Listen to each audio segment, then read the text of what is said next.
pagi Bapak Ibu Saudara-saudari sekalian.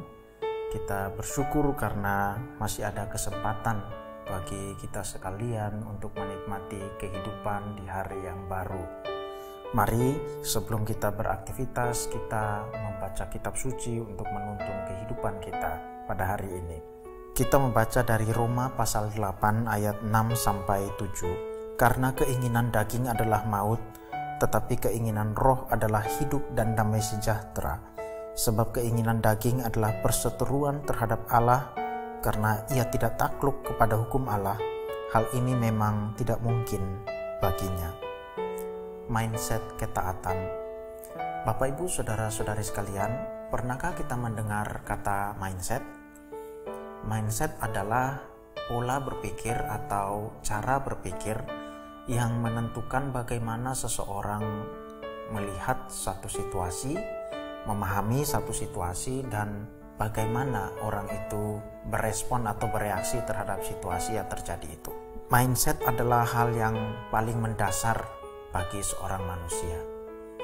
Ketika kita sedang berdiri dan melihat ada orang yang berjalan ke arah kita sambil tersenyum, kita cenderung berpikir bahwa orang itu mungkin mengenal kita.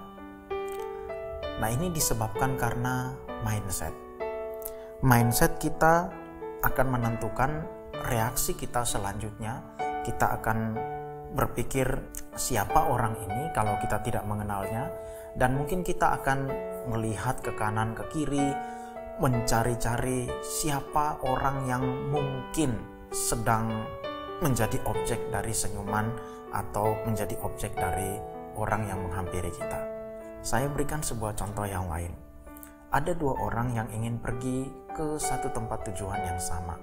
Yang satu memutuskan untuk membuka Google Maps dan mencari rute terdekat dari Google Maps itu. Orang yang lain memutuskan untuk memikirkan tentang jalan-jalan mana yang bisa dia ambil berdasarkan pengalaman selama ini. Setelah ia menimbang-nimbang tentang kemacetan, jalur lalu lintas, dan jalan-jalan kecil yang mungkin dia bisa ambil untuk menghemat waktu. Keduanya memiliki cara pandang yang berbeda, keduanya memiliki mindset yang berbeda. Nah, Bapak Ibu Saudara-saudari sekalian, kita semua memiliki mindset masing-masing. Seringkali kita menemukan bahwa perbedaan sikap, perbedaan reaksi disebabkan karena perbedaan cara pandang kita terhadap satu situasi, cara penilaian kita terhadap seseorang atau sebuah situasi. Tetapi saya ingin pada hari ini kita berpikir lebih jauh daripada itu. Mari kita melihat tentang apa yang bacaan kitab suci pada hari ini nyatakan kepada kita.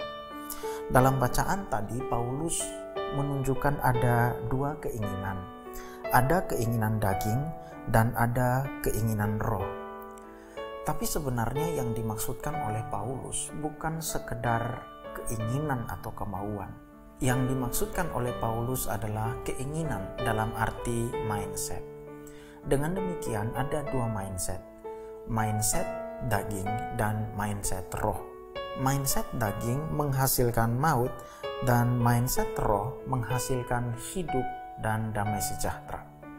Sebelum kita berpikir bahwa mindset daging itu semata-mata hanya berbicara soal kita memikirkan hal-hal yang buruk, hal-hal yang jahat, hal-hal yang tidak baik, kita perhatikan bahwa Paulus menyatakan mindset daging adalah mindset yang tidak takluk kepada hukum Allah. Jadi ini bukan sekedar berbicara tentang apa yang tidak baik, apa yang jahat atau apa yang buruk. Ini berbicara mengenai ketidaktundukan, ketidaktaklukan, ketidaksesuaian dengan hukum Allah. Dengan demikian, ketika kita menganggap sesuatu sebagai hal yang baik, namun itu tidak sesuai dengan hukum Allah, maka sesuatu yang baik itu menjadi sesuatu yang bersifat daging, sesuatu yang lahir dari mindset daging kita. Bapak Ibu Saudara-saudari sekalian, Paulus ingin kita melihat adanya dua mindset ini dalam kehidupan kita. Mindset daging dan mindset roh. Roma pasal 8 ini secara keseluruhan berbicara tentang kehidupan umat perjanjian baru. Kehidupan orang yang telah ditebus oleh Kristus dan telah dimasukkan dalam sebuah ikatan perjanjian dengan Allah. Paulus ingin agar orang percaya melihat apakah mereka sebagai orang yang telah ditebus, apakah mereka sebagai orang yang telah dibebaskan dari perbudakan dosa, masih ingin menundukkan dirinya pada mindset daging atau ingin menundukkan diri pada mindset roh. Mindset roh tidak terbentuk begitu saja. Dibutuhkan perjuangan, komitmen, dan ketundukan supaya mindset seseorang bisa berubah secara perlahan-lahan dari daging menjadi sebuah mindset roh. Sederhananya, orang percaya harus memiliki mindset untuk tunduk pada firman Tuhan supaya mindset itu perlahan-lahan dan secara terus-menerus diubah dan pada akhirnya menghasilkan sebuah mindset yang taat atau tunduk kepada Tuhan secara sempurna. Inilah yang disebut sebagai mindset ketaatan. Bapak, Ibu, saudara-saudari sekalian, apakah selama ini Bapak, Ibu, saudara-saudari sekalian telah memiliki mindset ketaatan ini? Atau apakah selama ini ada mindset yang masih ada di dalam diri kita yang belum berani kita uji secara akurat dengan firman Tuhan, yang tidak ingin kita uji dengan firman Tuhan karena kita menganggap mindset itu sudah baik?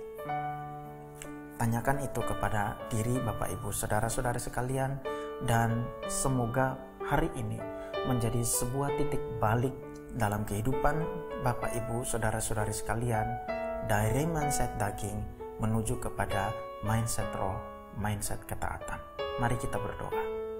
Bapa, di dalam nama Tuhan kami Yesus Kristus, hamba berdoa supaya apa yang telah hamba sampaikan boleh masuk di dalam hati dan pikiran masing-masing orang yang mendengarnya, dan biarlah Roh Kudus boleh bekerja di dalam hati masing-masing supaya masing-masing dapat melihat bagaimana mindset mereka selama ini dan boleh mengevaluasi mindset mereka apakah bersesuaian dengan firman Tuhan atau tidak. Berikanlah keberanian untuk mengevaluasi mindset, berikanlah keberanian untuk dapat mengubah mindset, dan hamba mohon supaya hari ini menjadi sebuah titik balik di dalam kehidupan masing-masing orang yang mendengarkan renungan ini. Ampuni dosa dan salah kami, demi Kristus kami berdoa. Amin. Bapak, Ibu, saudara-saudari sekalian, biarlah firman Tuhan menjadi pelita dan terang yang menuntun langkah, hati, pikiran, dan kehidupan kita untuk berubah dari mindset daging menuju kepada mindset ketaatan. Tuhan memberkati.